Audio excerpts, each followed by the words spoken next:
Of all the outdoor cookers I've owned, the Big Green Egg has to be the easiest to clean and maintain. In fact, it's virtually self-cleaning. Now there are a few things I do throughout the year, but first let's talk about what to do after each cook. After you're cooked, completely shut down your egg. But while it's still warm, you can use a mesh scrubber to clean your cooking grid, letting those food particles fall into the coals and simply burn away. You can even use that same scrubber on a convector and a baking stone as well. Now let's go over a few things I do about every 5 to 10 cooks. While the natural lump charcoal you use doesn't create much ash, it's a good idea to clean it out every so often, making it easier to bring your grill up to temp and efficiently burn your fuel. Now keep in mind, we've already cleaned our cooking grid, so this time we'll remove that. Using your ash tool, stir the remaining coals once they've cooled, making the ash fall through the grate where it can easily be removed with the ash pan and discarded. Doing this regularly helps maintain optimal airflow, giving you more control when preparing your favorite dishes. Finally, we'll go over something I make sure to do twice a year, a controlled clean burn. The first step is to get as much ash as you can out of the egg before you start a controlled burn. Then, if necessary, add a small amount of charcoal to your egg and light it.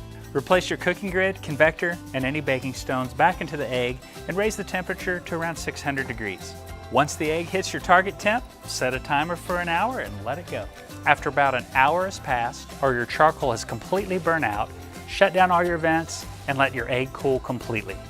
And now it's time to clean out the inside of your egg. Scrape out as much ash as you can through the bottom vent as usual. Now completely remove any remaining charcoal along with the firebox and the fire ring and set aside. You should be left with a completely empty egg and a pile of ash in the bottom, which you can quickly remove with a shop vac. At some point in the future, you may find yourself considering replacing your gasket. So while we're here, I'll show you that as well. The first step in replacing your gasket is to make sure your egg is completely cool. To begin, moisten the old gasket with acetone or rubbing alcohol. Now with a flat edge scraper, remove the entire old gasket from the base and dome. Now that the gasket is removed, wipe down both surfaces with the acetone or alcohol, let them air dry, and give them a quick scrub with a wire brush to remove any leftover residue or adhesive. To install, first cut the end at an angle and remove a small portion of the backing tape. Press firmly as you run the gasket along the rim of the egg. Be sure not to pull on the gasket as there's plenty of material to cover both the dome and the base. Once you get to the end, with a pair of scissors, cut the end at an angle that matches the beginning.